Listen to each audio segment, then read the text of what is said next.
श्री गणेशाय नमः। वक्रतुंड महाकाय सूर्यकोटि समप्रभ निर्विघ्नं कुरु मे देव सर्वकार्येषु सर्वदा। गुरुर्ब्रह्मा गुरुर्विष्णु गुरुर्देवो महेश्वरः गुरुः साक्षात् परब्रह्म तस्मै श्री गुरवे नमः। सर्वमंगलमांगल्ये शिवे सर्वार्थ साधिके शरण्ये त्र्यंबके गौरी नारायणी नमोस्तुते। सृष्टौ या सर्गरूपा जगदनविधौ पालनीया च रौद्री संहारे चापि यस्या जगदिदमखिलं क्रीडनं या पराख्या पश्यन्ती मध्यमाथो तदनु भगवती वैखरी वर्णरूपा सा स्मद्वाचं प्रसन्ना विधि हरिगिरिशाराधिकालङ्करोतु। नारायणं नमस्कृत्यं नरं चैव नरोत्तमं देवीं सरस्वतीं व्यासं ततो जयमुदीरयेत्। श्री जगदंबा माता की जय। श्री गणपती, जगदंबा माता, गुरुदेव, श्री व्यास मुनी, नर आणि नारायण हा महापवित्र ग्रंथ आणि आपण सर्व श्रोते सर्वांना नमस्कार करून आपण आजच्या या कथा भागाला सुरुवात करूयात। कालच्या भागात आपण मधुकैटभ जन्म आणि भगवान विष्णूंनी त्या दैत्यांचा केलेला उद्धार, बुध हा जो आहे त्याच्या जन्माची कथा, त्याच्यानंतर बुधपुत्र पुरुरवा त्याच्या जन्माची कथा, पुरुरवा आणि उर्वशीची कथा आणि त्यानंतर मग व्यास मुनींच्या पुत्राचे म्हणजे शुकदेवाच्या जन्माची कथा आपण ऐकली। तरुण झालेले शुकदेव आता त्यांच्या विवाहाची चर्चा सुरू होती, त्यावेळेला त्यांचा विवाह होतो का नाही याबद्दल आपण काल आपण बघायचं होतं असं आपण म्हटलेलं होतं, तर तो कथाभाग आपण आज बघूयात। दिवस जात होते, वडिलांकडून पुराण शास्त्र ग्रंथ इत्यादींचे ज्ञान घेत व्यास मुनींचे पुत्र शुकदेव मोठे होत होते, तरुण होत होते।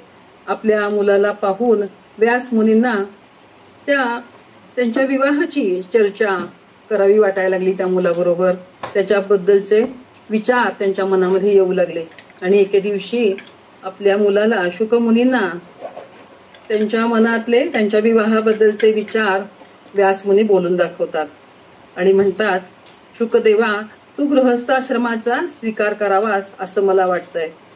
त्या योगाने तू मला पण ऋणातून मुक्त कर आणि तूही आनंदाने शांतपणे तुझं आयुष्य सुरू झालेलं मलाही पाहू दे आणि मीही शांतपणे पुढचं आयुष्य व्यतीत करेन असं मला वाटतंय। परंतु शुकदेव हे मूळतःच संन्यस्त विचाराचे होते। गृहस्थाश्रमाचे बंधन मनुष्याला बंधनात टाकणारे आहे। अज्ञानी, मंदबुद्धी, अभागी मनुष्यच या बंधनात पडतो।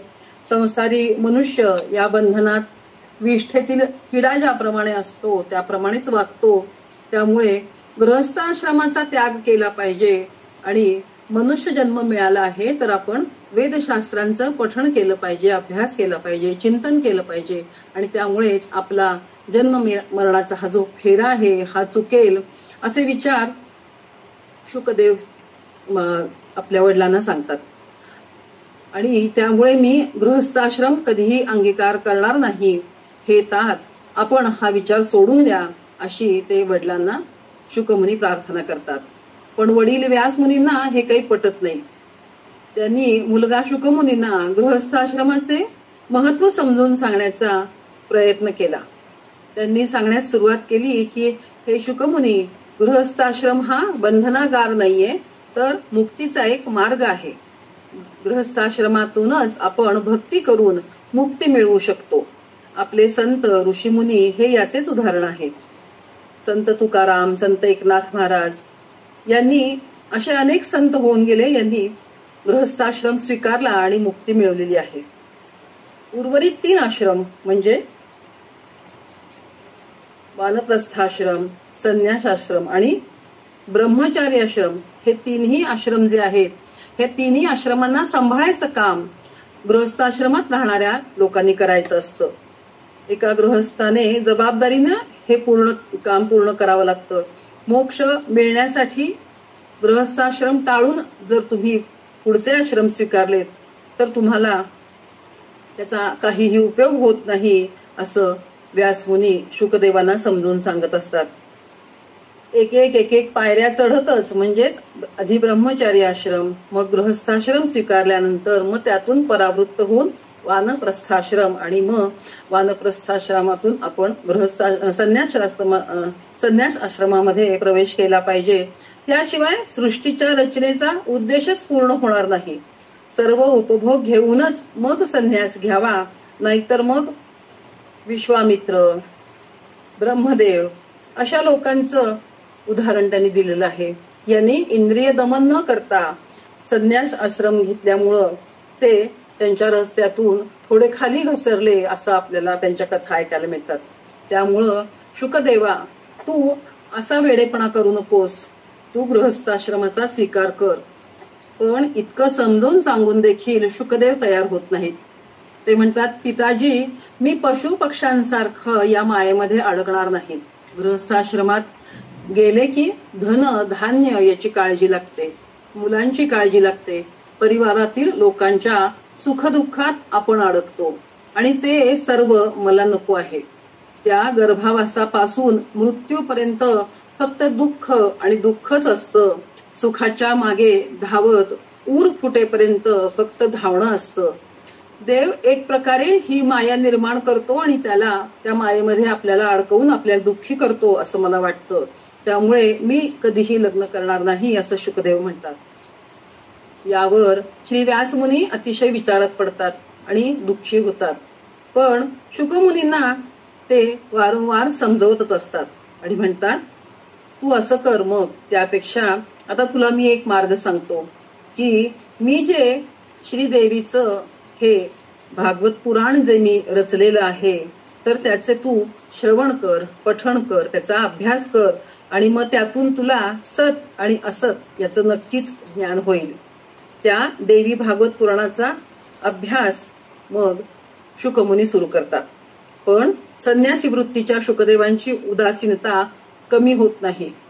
मग आता व्यासमुनी शुकदेवांना सांगतात की यातूनही तुझं जर मनाची तुझ्या जर काही ती घालमेल आहे ती संपत नाहीये किंवा तुझ्या मनातल्या शंका जर दूर होत नाहीयेत तर तू एक काम नक्कीच करू शकतोस की इथं मिथिला नगरीचे राजे जे आहेत जनक राजे, तर त्यांच्याकडे तू जा आणि तू त्यांच्याकडून नक्कीच या संदर्भात लक्षात घे की जीवनमुक्त कसं राहायचं असतं. जनक राजाकडे जाऊन गृहस्थाश्रम हा नित्यमुक्त आहे हे तुला नक्कीच कळेल. शुकमुनी त्यावर म्हणतात की तुम्ही सांगता हे मला काही खरं वाटत नाही, कारण मला खूप आश्चर्य वाटतं आहे की एक राजा जो आहे तो राजा कसं काय जीवनमुक्त राहू शकेल. कारण राजाला तर त्याच्या एक किंवा अनेक राण्या असतात, राजपुत्र असतात, प्रजा असते, मुलासारखी त्यांनी सांभाळलेली असते. त्या प्रजेमध्ये अनेक गोष्टी घडत असतात, कधी अपराध घडतात, कधी चांगल्या गोष्टी घडतात, त्याचा सन्मान करावा लागतो. मग या सगळ्या गोष्टीमध्ये जर राजा जर अडकत असेल तर तो जीवनमुक्त कसा, याच्याबद्दल मला अतिशय आश्चर्य वाटतं आहे. संसाररूपी सागरात असणाऱ्या त्या राजाला राज्यकारभार करताना कमलपत्राप्रमाणे कसे राहता येते याचं मला अतिशय आश्चर्य वाटतं आहे असं ते शुकमुनी व्यासमुनींना सांगतात. आणि आता हे जे जनक राजे आहेत मिथिला नगरीचे, हे काही आपल्या सीतेचे वडील म्हणजे जनक राजे आहेत ते नाही आहेत बरं. प्रत्येक युगामध्ये जसे व्यास बदलतात, इंद्र बदलतात, तसे हे जनकराजे पण या ह्याच्यामधले जनकराजे हे वेगळे आहेत. त्यामुळं तुम्ही सीतेच्या वडिलांचं जनकराजे आणि यांचा काही मेळ घालायचा प्रयत्न करू नका. ते वेगळे आहेत, हे वेगळे आहेत. तर वडिलांच्या आज्ञेचं पालन करण्यासाठी मिथिलापुरीतील राजा जनकांना भेटण्यासाठी शुकदेव जातात. त्यांना तिथे भेटल्यानंतर ते जनक राजांशी बऱ्याच गोष्टींवर चर्चा करतात आणि मग त्याच्यानंतर त्यांना जनक राजांची विदेही अवस्था लक्षात येते. आचार संपन्न सदाचारी असे जनक राजाही त्यांना समजून सांगण्यात यशस्वी होतात आणि आनंदाने शुकमुनी परत आपल्या वडिलांच्या आश्रमात येतात. गृहस्थाश्रमाबद्दल जनक राजे हे शुकमुनींना सांगायला लागतात की न्यायमार्गाने आपण धन मिळवावं. गृहस्थाश्रमामध्ये असताना शास्त्रोक्त जी काही कर्म आहेत ती करावीत, पितृश्राद्ध वगैरे यज्ञ करावेत, सत्य बोलावं, पवित्र राहावं आणि आपल्या घरामध्ये राहूनच आपण मुक्त असल्यासारखं आपण स्वतःला समजून सांगावं. ब्रह्मचारी, संन्यास आणि वानप्रस्थ या आश्रमामध्ये जे लोक राहतात त्यांची भूक भागवण्याचं काम, बाराची मध्यान्नाची जी भूक असती तर ते भागवायचं काम ह्या गृहस्थाश्रमातल्या लोकांनीच केलं पाहिजे. कारण कुणाला जर परीक्षा किंवा विद्या अर्जन करण्यासाठी पैसे हवे असतील तर ते पैसे तुम्ही गृहस्थाश्रमातले लोक देऊ शकता. किंवा संन्यासी लोक असतात त्यांना त्यांच्या यज्ञकर्म करण्यासाठी जर काही साधनं हवी असतील तर ती तुम्ही देऊ शकतात. तर अशा प्रकारे तुम्ही त्यांचं गोड बोलून, सत्कार करून, त्यांना अन्नदान देऊन, त्यांना पाणी किंवा वस्त्र देऊन आणि त्यांच्या गरजेनुसार त्यांना धन देऊन तुम्ही त्यांचं जी गरज आहेत त्या भागवून तुम्ही हा गृहस्थाश्रम जो आहे तो पूर्ण करू शकता. गृहस्थाश्रम पेक्षा कोणताही तिन्ही आश्रमामध्ये चारही आश्रमामध्ये हा गृहस्थाश्रमच हा श्रेष्ठ आहे. अशा सगळ्या गोष्टी समजवत ते जनक राजे जे आहेत ते व्यासमुनींना समजवण्यामध्ये, गृहस्थाश्रमाचं महत्व समजवण्यामध्ये यशस्वी होतात. आणि मग त्यांचं ऐकून शुकमुनी पुन्हा आपल्या वडिलांच्या आश्रमात येतात आणि मग यथावकाश त्यांचा विवाह संपन्नही होतो. तिवरी नावाच्या सुंदर कन्येशी त्यांचा विवाह होतो. कालांतराने त्यांना कृष्ण, गौरप्रभू, भूरी, देवश्रुत अशी 4 मुले होतात आणि कीर्ती नावाची एक कन्याही त्यांच्या पोटी जन्म घेते. आणि मग असं हे सगळं झाल्यानंतर त्यांना त्यांचा गृहस्थाश्रमामध्ये तसाही फारसा त्यांचा कल नसतोच, परंतु तरी पण शुकदेव हा सगळा त्यांचा संसार पूर्णत्वाला गेल्यानंतर कालांतराने कैलास पर्वतावर जातात आणि तिथे अविचल ध्यान लावून ते तिथं स्थित राहतात. थोड्या दिवसातच त्यांना परमसिद्धी प्राप्त होते आणि ते पर्वत शिखरावरून आकाशात सूर्यासारखे तेजस्वी असे सुशोभित राहतात. आणि त्यांनी पर्वत जेव्हा ते त्यांची पूर्ण झाल्यानंतर, तपश्चर्या पूर्ण झाल्यानंतर जेव्हा ते पर्वत सोडतात तेव्हा त्या पर्वताचे 2 भाग झाले आहेत असं सांगितलेलं आहे. इकडे मुलाच्या वियोगाने व्यासमुनी मात्र बेचैन होतात, कारण आता हा संसार झालेला आहे त्यांचा आणि ते निघून गेलेले आहेत तपश्चर्यासाठी. पण व्यासमुनी मात्र बेचैन होतात. त्यांना मुलावर अतिशय त्यांचं निरातिशय प्रेम असतं. आणि मग त्यांचं सांत्वन करण्यासाठी तिथे भगवान शंकर स्वतः येतात. त्यांचं जे दुःखित कष्टी त्यांचं जे चित्त आहे ते भगवान शंकरांना कळतं आणि मग ते भगवान शंकर तिथे स्वतः प्रगट होतात आणि व्यासमुनींची समजूत काढायला लागतात. त्यांचं सांत्वन करतात आणि त्यांचं दुःख कमी करण्यासाठी ते त्यांना एक आशीर्वाद देतात. तो असा की जरी तुझा मुलगा तुला सोडून गेला असला तरी त्याची सावली ही कायम तुझ्या जवळ राहील आणि त्या सावलीच्या रूपात तुझा मुलगा तुझ्या जवळ आहे अशी तुला समाधान त्याच्यामुळे मिळेल असा आशीर्वाद देतात. आणि मग शिवजी असतात ते तिथून निघून जातात. आता इकडे मुलगा निघून गेला याचं दुःख व्यासमुनींना अतिशय झालेलं असतं आणि एके दिवशी त्यांना त्यांची आई जी आहे देवी सत्यवती तिची आठवण होती. आपणही बघा अतिशय मनात जर आपल्याला काही जरी खंत असेल, दुःख असेल, आपलं मन उदास असेल तर आपल्याला आपल्या आईची आठवण येते ना. तसंच व्यासमुनींना पण त्यांच्या आईची आठवण होती आणि त्यांच्या आईचं नाव आहे सत्यवती. तर ते सत्यवतीची आठवण होऊन व्याकुळ होतात आणि मग ते म्हणतात की आता आपण आपल्या आईकडे जायला पाहिजे. म्हणून ते आईच्या घरी म्हणजेच जिथं त्यांचे आजोबा असतात निषादराज राहत असतात तिथे जातात. निषादराज त्यांना ते जाऊन तिथे नमस्कार करतात आणि आईविषयी विचारतात आणि म्हणतात की माझ्या आईचं दर्शन मला घ्यायचंय, मला आईला भेटायचंय, माझी आई कुठे आहे. त्यावेळेला ते आजोबा निषादराज जे असतात ते सांगतात की तुझ्या आईचं शंतनू राजाशी लग्न झालंय आता हे शंतनू राजे कोण आणि व्यासमुनींचा जन्म झालेला असताना सुद्धा पुन्हा दुसरं लग्न जे सत्यवतीने केलेलं आहे ते शंतनू राजाशी का केलं, कसं केलं, तर त्या संदर्भातली कथा जी आहे तर ती आपल्याला आता ऐकायला मिळणार आहे. ऐम हा बीजमंत्र आहे देवीचा. तर ऐम या बीजमंत्राचे सर्वांनी स्मरण करत देवी भगवतीच्या चरणी अनेक कोटी प्रणाम तिथे जमलेल्या सगळ्या ऋषीमुनींनी केलेले आहेत. धर्म, अर्थ, काम आणि मोक्ष हे चतुर्वर्ग प्रदान करणारी देवी माता आदी जननीच्या चरणी नतमस्तक होऊन ही पौराणिक कथा सांगण्यासाठी मी सुरुवात करतो असं सूत मुनी तिथल्या जमलेल्या ऋषीगणांना सांगतात. आईचे लग्न शंतनू राजाशी झाल्याचे कळल्यावर व्यास मुनींनी आजोबांच्या आग्रहावरून तेथेच सरस्वती नदीच्या तटावर आपली पर्णकुटी बांधली आणि ते तिथेच आजोबांच्या जवळच राहू लागले. इकडे सत्यवती राजा शंतनू यांना 2 मुलं झाली. एकाचं नाव होतं चित्रांगद आणि दुसऱ्याचं नाव होतं विचित्रवीर्य. दिवस जात होते, दोन्ही राजकुमार लहानाचे मोठे होत होते आणि शंतनू राजाला आधीच गंगेपासून एक मुलगा होता, त्याचं नाव होतं देवव्रत. तर अशी ही 3 मुलं, शंतनू राजाचा गंगादेवीपासून झालेला मुलगा देवव्रत आणि सत्यवती देवीशी लग्न झाल्यानंतर जी 2 मुलं होतात विचित्रवीर्य आणि चित्रांगद, असे 3 राजपुत्र सत्यवती राणी आणि शंतनू राजा त्या राज्यामध्ये आनंदाने राहत असतात.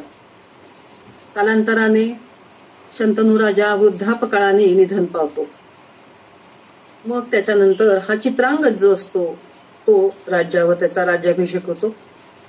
एक दिवशी तो युद्धामध्ये गंधर्वांशी युद्ध होतं त्याचं आणि त्या युद्धामध्ये तो मारला जातो.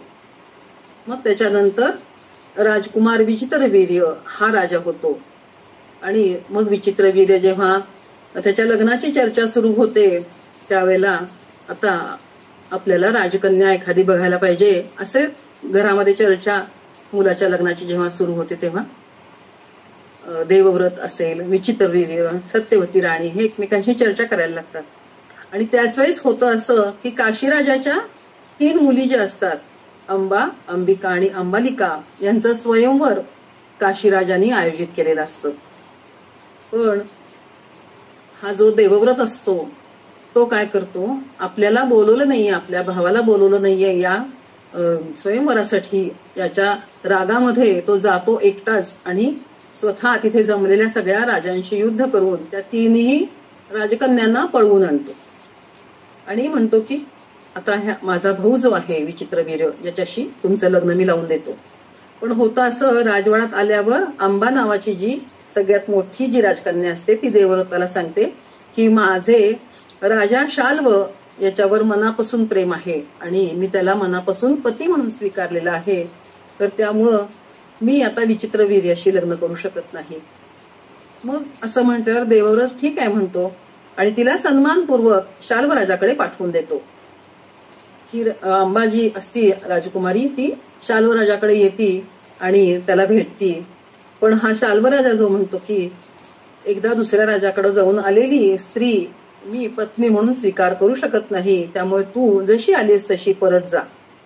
शाल्वराजांनी असं सांगितल्यानंतर अंबा बिचारी पुन्हा त्या देवव्रताकडे येते आणि त्याला सांगते की शाल्वराजांनी माझा स्वीकार केला नाहीये, पण तू मला पळवून आणलेस तर तू माझा स्वीकार कर. त्यावर देवव्रत तिला म्हणतो की मी तुझं विचित्रवीर्याशी पण आता लग्न लावून देऊ शकत नाही, कारण का तर तुझं शाल्वराजावर प्रेम आहे असं तू स्वतःच कबूल केलेलं आहेस, त्याच्यामुळं तुझं मी विचित्रवीर्याशी लग्न लावू शकत नाही आणि माझं म्हणशील तर मी लग्नही करणार नाहीये आणि माझा तो पण आहे आणि मी एक भीष्म प्रतिज्ञा केलेली आहे असं म्हणून तिला तो देवव्रत जो आहे तो लग्नाला नकार देतो. आणि मग हे सगळं ऐकून दुःखी झालेली ही अंबा ही मात्र देवव्रत सांगतो की तू वडिलांच्या घरी निघून जा, पण ती अंबा वडिलांच्या घरी जात नाही आणि एका वनामध्ये तपस्या करण्यासाठी निघून जाते. आता त्यानंतरच्या दोघी बहिणी म्हणजे अंबिका आणि अंबालिका या दोन्ही राजकन्यांचे विचित्रवीर्याशी लग्न लावून देतात. त्यांचा विवाह होतो आणि सर्वजण आनंदामध्ये राहू लागतात. पण साधारण 9 वर्षांनी राजा विचित्रवीर्य याला राजयक्ष्मा नावाचा एक रोग होतो. म्हणजे आपण आता आजकालच्या काळात आपण क्षयरोग म्हणतो ना, तसा त्याला रोग होतो आणि त्यातच तो क्षीण होत होत त्याचा मृत्यू होतो. आपला पती शंतनू राजा, मुलं चित्रांगद आणि विचित्रवीर्य या सर्वांचा आपल्या डोळ्यादेखत मृत्यू झालेला आहे हे पाहून सत्यवती राणीला अतिशय दुःख होतं आणि राजसिंहासन रिकाम असल्याचे पाहून तिला खूप वाईट वाटतं. कारण रिकाम राजसिंहासन म्हणजे राज्याचा नाश असं तिला माहित असतं. त्यामुळं तिला त्याची काळजी वाटायला लागते. एक दिवस ती राजकुमार देवव्रतला बोलावून घेते आणि त्याला समजून सांगण्याचा प्रयत्न करते की तू तुझी प्रतिज्ञा जी केलेली आहेस तू विसरून जा, राज्याचा स्वीकार कर आणि तुझ्या भावाच्या ह्या 2 पत्नी आहेत विधवा पत्नी, तर त्या दोघींचाही तू स्वीकार कर आणि आपला वंश आपलं राज्य हे दोन्ही तू पुढे चालव आणि हा राजा ययातीचा हा जो वंश आहे आपला हा नष्ट होण्यापासून वाचव. पण देवव्रत तो म्हणतो माझी भीष्म प्रतिज्ञा आहे, मी राज्यावर बसणारही नाही आणि मी लग्नही करणार नाही. या दोन्ही गोष्टींना तो नकार देतो. वडिलांसाठी मी प्रतिज्ञा केलेली आहे म्हणतो, मी ती मोडू शकणार नाही, मला माफ कर. मग हे ऐकून सत्यवती राणी मात्र अतिशय गंभीर विचारात पडते की आता काय करायचं पुढं. राज्याला राजा नाही, वंशही पुढे चालणार नाही, या दोन्ही गोष्टींचा तिला त्रास होतो आणि ती सदैव चिंतेमध्ये राहू लागते. चिंता आणि चिता याच्यामध्ये फक्त अनुस्वाराचा एक फरक आहे. पण चिता जी असती ती आपल्याला आयुष्यात एकदाच आपल्याला जाळती, पण चिंता जी असते ती आपल्याला सतत जाळते. त्याप्रमाणे ही सत्यवती राणीला पण ही चिंता जी आहे ती सतत सतावत असते. मग आईच्या चिंतेचे कारण समजलेले असल्यामुळे देवव्रत आईला सांगून एखाद्या योग्य ब्राह्मणाकडून तुम्ही राज्याला वारस प्राप्त करू शकता असा सल्ला तो आईला देतो. पूर्वीच्या काळी असं होतं, जर एखाद्या राणीला जर अपत्य होत नसेल तर दुसऱ्या एखाद्या योग्य ब्राह्मणाकडून तिला अपत्य प्राप्तीचा अधिकार होता असं आपल्याला पुराण कथांमधून आढळतं. त्याप्रमाणे तो देवव्रत आईला सल्ला देतो. पण तो सल्ला ऐकून सत्यवतीला मात्र त्यावेळेला आपल्या पोटी जन्मलेला जो तेजस्वी मुलगा व्यासमुनी त्याचं स्मरण होतं आणि मग ती व्यासमुनींचं स्मरण करते. त्यावेळी तिथे व्यासमुनींचं स्मरण हे विष्णू अवतार, विष्णूंचा अंश अवतार आहेत. त्यामुळे स्मरण करताच व्यासमुनी आपल्या आईच्या समोर प्रगट होतात आणि आईला नमस्कार करतात. देवव्रत भीष्म जे आहेत, भीष्म पितामह आपण म्हणून त्यांना ओळखतो, ते देवव्रत व्यासमुनींची यथायोग्य पूजा करतात, सन्मान करतात. अग्निसमान तेजस्वी असलेले व्यासमुनी पाहून माता सत्यवती ही अतिशय तिला आनंद होतो की आपला पुत्र इतका तेजस्वी आणि इतका कमालीचा तपश्चर्या करणारा असा झालेला आहे. तर त्या तिच्या मनामध्ये थोड्याशा आशा पल्लवित होतात आणि मग ती आपल्या मुलाला सगळी हकीकत जी आहे ती सगळी मनमोकळीपणाने सांगते आणि सांगते की हा जो माझं हे राज्य आहे याला वारस नाहीये, तर माझ्या या 2 मुलांच्या ज्या 2 सुना आहेत अंबिका आणि अंबालिका या दोघींचाही तू स्वीकार कर आणि माझ्या राज्याला तू एक वारस दे असं त्यांच्याकडं वंश निर्मिती कर अशी सत्यवती राणी व्यासमुनींकडे विनंती करते. व्यासमुनी आईची आज्ञाप्रमाण मानतात आणि त्यांच्या तेजाने त्या दोन्ही राणी ज्या आहेत अंबिका आणि अंबालिका त्यांच्या गर्भामध्ये त्यांचं तेज वाढायला लागतं. अंबिकापासून धृतराष्ट्र जन्मतो, अंबालिकापासून पांडू जन्मतो आणि एक दासी असते, त्या दासीच्या पासून विदुर नावाचा एक अपत्य जन्मतं. आता हे आपल्याला माहितीच आहे, धृतराष्ट्र हे अंध होते, तर त्याच्या धृतराष्ट्र अंध का झाले धृतराष्ट्र, तर त्या संदर्भातली कथा म्हणजे अंबा जी आहे ही व्यासमुनींच्या कडे जेव्हा जाते, आई जेव्हा त्या व्यासमुनींकडे ती अंबाला अंबिकेला पाठवते, त्यावेळेला मात्र अंबिका त्या व्यासमुनींचं तेज सहन करू शकत नाही आणि ती घाबरून डोळे बंद करून घेते. त्यामुळं जे व्यासमुनी आहेत ते आईला सांगतात की तुझा ह्या अंबिकेपासून जो पुत्र होणार आहे तो अंध होणार आहे. मग 2 दिवसानंतर अंबालिकाला पाठवलं जातं. अंबालिका जी आहे ती त्यांचं तेज, त्यांचं एकंदरीत रूप, त्या जटा वाढलेल्या आणि हे सगळं बघून ती घाबरून जाते आणि ती एकदम पांढरी पडते. तर व्यासमुनी जे आहेत ते आईला सांगतात की हिच्यापासून जो मुलगा होणार आहे तो असाच पांढरा पडलेला, असा पांडुरोगाने ग्रसित असलेला असा होणार आहे. आणि मग ती जी आहे सत्यवती राणी ती म्हणते की अंबिकेला तुझा मुलगा अंध होईल तर तू पुन्हा एकदा माझ्या मुलाकडे जा, व्यासमुनींकडे जा. पण त्यावेळेला घाबरून ही काय करते, एका दासीला पाठवते आणि मग त्या दासीला मात्र दासी एकदम मनमोकळेपणाने त्या व्यासमुनींच्या समोर जाते. तर तिला अतिशय प्रतिभा संपन्न असा विदूर नावाचे जे आहेत त्यांचा जन्म होतो असं आपल्याला या कथेतून लक्षात येतं. तर आता आपल्या मनामध्ये असे अनेक प्रश्न ही कथा ऐकताना पडले असतील की ही व्यासमुनी जन्मलेले आहेत आणि व्यासमुनींनी ह्या वंश वाढवण्यासाठी मदत केलेली आहे सत्यवती राणीला. मग देवव्रताला राज्य स्वीकार कर म्हणून सांगितलं आहे किंवा राणी ह्या दोन्ही राण्यांचा स्वीकार करून तू वारसा निर्मिती कर असं सांगितलेलं आहे, राज्याला वारस दे म्हणून सांगितलेलं आहे. पण देवव्रत म्हणतात की माझी प्रतिज्ञा आहे, मी वडिलांसाठी प्रतिज्ञा केलेली आहे. तर ही प्रतिज्ञा कोणती केली, का केली, कोणत्या परिस्थितीमध्ये केली, या सगळ्या संदर्भात त्या ज्या कथा आहेत त्या आता आपण ऐकणार आहोत. त्यासाठी आपल्याला प्राचीन काळातल्या ज्या कथा आहेत त्या आधीपासून म्हणजे अद्रिका नावाची अप्सरा, तिला मिळणारा शाप, त्यांच्यापासून मत्स्य राजा आणि मत्स्यगंधा नावाची त्यांची जन्मकथा असं, आणि व्यासमुनींचा पण जन्म, सत्यवतीपासून व्यासमुनी कसे जन्मतात, तर अशा सगळ्या यांच्या कथा ज्या आहेत या आता आपल्याला ऐकायच्या आहेत. तर जे सुतमुनी असतात त्यांना सगळे ऋषीगण त्या सगळ्यांच्या जन्मांच्या कथा, देवव्रताची प्रतिज्ञेची कथा, ह्या सगळ्या कथा आम्हाला सांगा अशी विनंती करतात. मग सुतमुनी सर्वप्रथम माता आदिशक्तीला नमस्कार करून व्यासमुनींच्या जन्माची कथा सांगण्यासाठी सुरुवात करतात.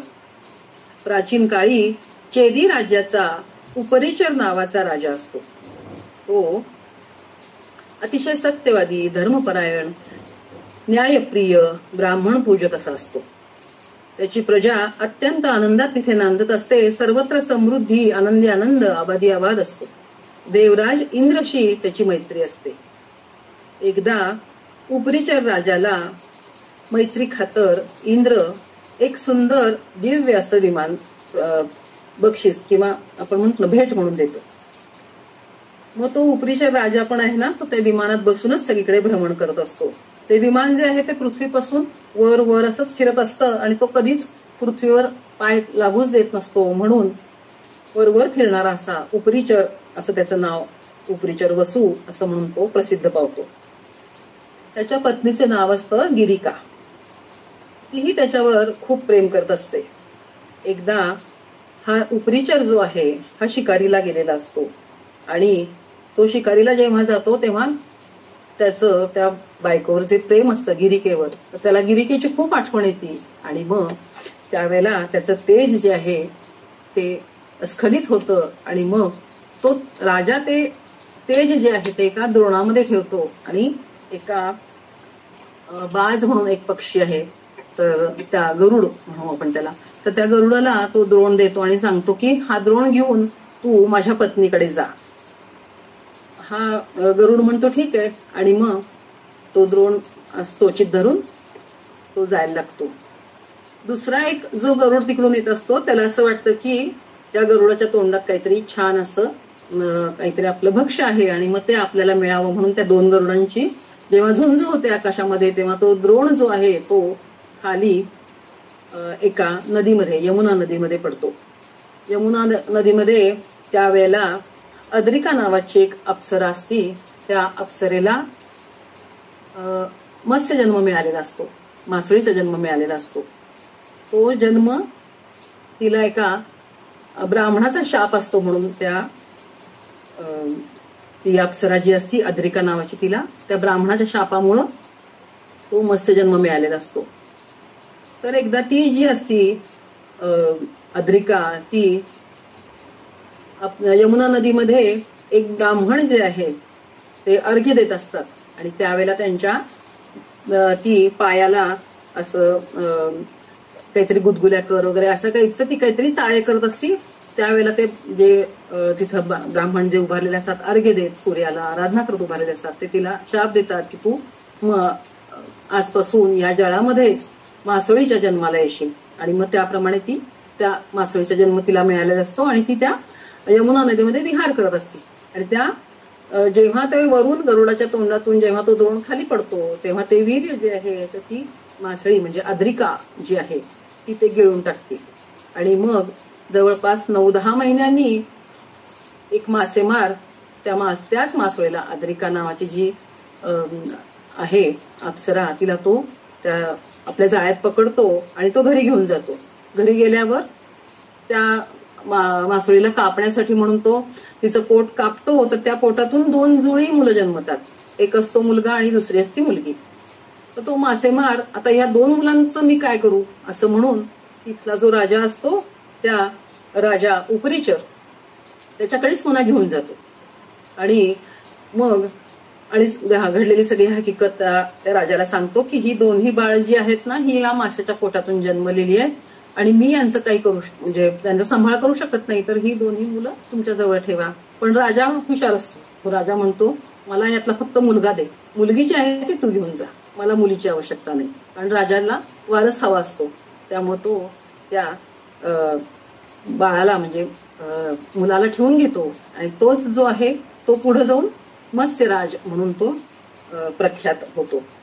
आणि मग ती मुलगी जी असती ती परत तो आपला जो मासेमार असतो निषादराज म्हणू आपण त्याला, तर तो पुन्हा त्या मुलीला आपल्या घरी घेऊन येतो. आणि हा जो मत्स्यराज म्हणून जो प्रसिद्ध पावतो तो राजाच्या संस्कारातच वाढलेला असतो. त्याच्यामुळे तो त्याच्यासारखाच धर्मज्ञ, सत्यप्रतिज्ञ, महातेजस्वी, पराक्रमी असा राजा म्हणून तो प्रख्यात पावतो. आणि जी कन्या असती ती कन्या मात्र ही मासळीच्या पोटी जन्मलेली म्हणून मत्स्योदरी किंवा तिच्या अंगाला अतिशय असा माशाचा अशी दुर्गंधीचा असा वास येत असतो म्हणून तिला मत्स्यगंधा अशी तिची नावं. म्हणून ती त्या मासेमाराच्या घरी निषाद राजाच्या घरीच वाढायला लागती. आणि ती अतिशय दिसायला मात्र अतिशय सुंदर असती. तिच्या अंगाला जरी माशाची दुर्गंधी येत असली तरी सुद्धा दिसायला मात्र ती अप्रतिम लावण्यवती अशी असती. मत्स्यगंधा दिवस असे हळूहळू दिवस पुढे जात असतात तशी तशी ती मत्स्यगंधा पण मोठी होत असते आणि तरुण होते. एक दिवशी रूपवान दिसायला लागते आणि आपले वडीलच आहेत असंच ती समजती. हे मासेमार दाशराज जे आहेत, निषादराज जे आहेत ते आपले वडीलच आहेत असं म्हणून ती त्या निषादराजावर खूप प्रेम करत असती. त्यांच्या अनेक छोट्या मोठ्या कामामध्ये ती मदत पण करत असती. एक दिवस निषादराज जेवण करत असतात आणि दुपारीच तिथे महान तेजस्वी पराशर मुनी तिथे येतात. त्यांना यमुना नदी पार करून जायची असती म्हणून ते त्या निषादराजला विचारतात की मला नावेमध्ये बसवून पलीकडच्या तीरावर पोहोचवशील का. पण निषादराज जेवत असतात म्हणून ते म्हणतात की माझी मुलगी आहे, हिलाही अतिशय उत्तम नाव चालवायला येते, तर ती तुम्हाला नक्कीच पलीकडच्या तीरावर पोहोचवून येईल असं म्हणून ते आपल्या मुलीला त्या पराशर मुनींना सांगतात की तू त्यांना नावेत बसून पलीकडच्या तीरावर पोहोचवू नये. आणि असं म्हणून ते पराशर मुनी जे आहेत ते नावेत बसतात आणि ही सुंदर तरुणी नाव वल्हवत त्यांना पलीकडच्या तीरावर न्यायसाठी नावेत चढते आणि नाव वल्हवू लागते. ही सुंदर समोर बसलेली अशी युवती पाहून पराशर मुनींचं लक्ष विचलित होतं. तिच्यावर ते लुब्ध होतात आणि तिला प्राप्त करण्याच्या इच्छेने ते तिला स्पर्श करतात. परंतु मत्स्यगंधा ही अतिशय संस्कारात वाढलेली अशी असती. ती त्यांना म्हणते की माझे वडील दाशराज हे माझ्या वडिलांना या गोष्टी आवडणार नाहीत आणि तुम्ही सुद्धा एका उच्च कुलाचे तपश्चर्येमध्ये असणारे असे साधू ऋषी आहात, तर तुम्ही असं करू नका. त्यावेळेला मात्र आपल्या वडिलांना हे विचारल्याशिवाय आपण काहीही करू नये असं तिला वाटतं आणि आपण धीर धरावा. मी माझ्या वडिलांची परवानगी घेते, मगच मी तुमच्या स्वाधीन होऊ शकते असं ती मत्स्यगंधा जी असती ती त्यांना सांगायला लागती. परंतु दैवाच्या गतीसमोर प्रारब्धानुसार पराशर मुनींना ते काही पटतच नाही आणि विवश झालेले पराशर मुनी मत्स्यगंधेने त्यावेळेला जे काही सांगितलेलं असतं ते सगळं विसरून जातात आणि ते म्हणतात नाही की आताच आपण एकरूप होऊयात. त्यावेळेला मात्र विवशी झालेली ही मत्स्यगंधा आहे ती त्यांच्या समोर अटी ठेवते की म्हणते की माझ्या सर्वांगाला एक दुर्गंधी येत आहे, त्याच्यामुळं ती जी दुर्गंधी आहे ती माझी तुम्ही तुमच्या तपश्चर्याच्या ज्या साधनेचं जे काय आहे ते वर मला द्या साधनेतून आणि मला माझ्या अंगाची दुर्गंधी दूर करा. आणि जरी मला तुमच्यापासून गर्भधारणा झाली तरी सुद्धा माझं कौमार्य जे आहे ते अबाधित राहायला हवं आणि जे अपत्य होईल ते तुमच्यासारखंच तेजस्वी आणि बुद्धिमान व्हायला हवं. अशा माझ्या अटी आहेत, तरच मी तुमच्या स्वाधीन होईन असं म्हटल्यावर त्या सर्व अटी पराशर मुनी मान्य करतात आणि त्याच क्षणापासून तिच्या शरीराला येणारी सगळी दुर्गंधी जी आहे ती नष्ट होती आणि तिच्या शरीरातून दिव्य असा सुगंध येऊ लागतो आणि तो सुगंध इतका अप्रतिम असा असतो की तो अनेक अंतरापर्यंत असा दूरवर पसरलेला असतो. आणि पूर्वीचं अंतर मोजण्याचं जे साधन आहे योजन आपण कसं किलोमीटर मीटर म्हणतो ना, तसं योजनगंधा तिचं नाव सांगितलंय. असं योजनभर तो सुगंध पसरायला लागतो म्हणून तिचं नाव योजनगंधा असं पण सांगितलेलं आहे पुराणांमध्ये. तर असा तो तिच्या अंगाला सुगंध यायला लागतो आणि तो सुगंध सगळीकडे पसरायला लागतो. आणि मग नंतर कालांतराने तिला जो पुत्र होतो तो पुत्र सुद्धा जो होईल तो विष्णूचाच अंश असेल असा पराशर मुनी तिला आशीर्वाद देतात. परम तेजस्वी असेल, तो विष्णूंचा अंश अवतार असेल असा वर देऊन मग दोघंही एकमेकांच्या स्वाधीन होतात. योग्य वेळ येताच पराशर मुनींच्या आशीर्वादानुसार मत्स्यगंधा, जिचं नाव सत्यवती सुद्धा आहे किंवा योजनगंधा सुद्धा आहे, तर अशी ही योजनगंधा हिच्या पोटी एक पुत्र जन्मतो आणि तो पुत्र म्हणजेच व्यास मुनी जे आहेत ते त्यांचा जन्म तिथं झालेला आहे. ते विष्णूंचा अंश अवतार होते.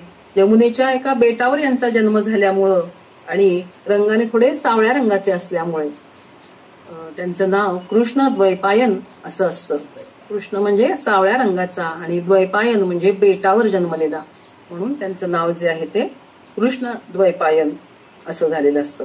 पुढे याच व्यास मुनींनी वेदांचा विस्तार केलेला आहे आणि म्हणून महर्षी व्यास म्हणजे विस्तार करणारा, म्हणून महर्षी व्यास असं त्यांचं नाव आपल्याला सगळ्यांना सर्वश्रुत आहेच. पण आता अशी सगळी कथा ऐकून आपण कोणीही मनात कसलीही शंका येऊ देऊ नये असं सूत मुनी जमलेल्या ऋषी मुनींना सांगत आहेत. कारण याच्यातून आपण गुणग्रहण केलं पाहिजे, या कथामधून आपण गुणग्रहण केलं पाहिजे. गुणग्रहण म्हणजे काय, तर सत्यवतीनी म्हणजे योजनगंधेनी आपल्या वडिलांची परमिशन किंवा आपण म्हणू परवानगी घ्यावी अशी इच्छा व्यक्त केलेली आहे. व्यास मुनींनी वेदांचा विस्तार केलेला आहे. वेदांचा विस्तार केला नसता तर आपल्याला जे काही आता आपण हे सध्या वाचतो आहे ग्रंथ किंवा आपल्याला जे काही कळतं आहे थोडंफार ज्ञान म्हणू आपण, तर ते आपल्याला काहीच कळलं नसतं. तर अशा प्रकारचं तुम्ही कुणीही आपल्या मनामध्ये कोणतीही शंका न येऊ देता तुम्ही गुणग्रहण करा असं हा ग्रंथ आपल्या सर्वांना सांगतो आहे.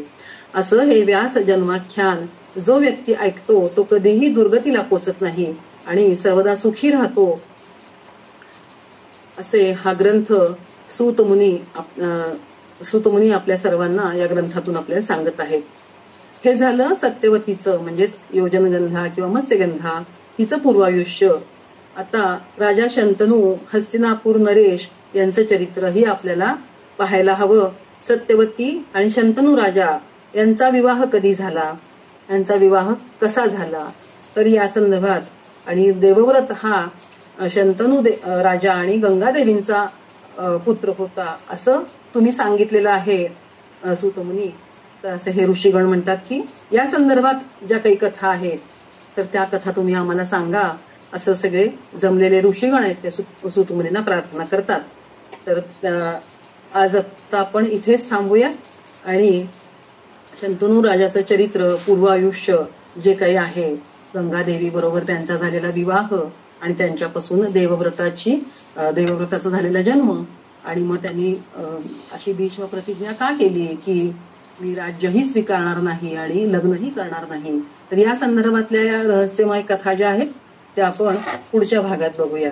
झालेली ही कथा आपण भगवतीच्या चरणी अर्पण करू आणि क्षमास्तोत्र म्हणू. करचरण कृतं वा कायजं कर्मजं वा श्रवणनयनजं वा मानसं वापराधं विहितं वा सर्वमेतत् क्षमस्व. जय जय करुणाब्धे श्री महादेव शंभो. ओम श्री जगदंबार्पणमस्तु. जय शंकर.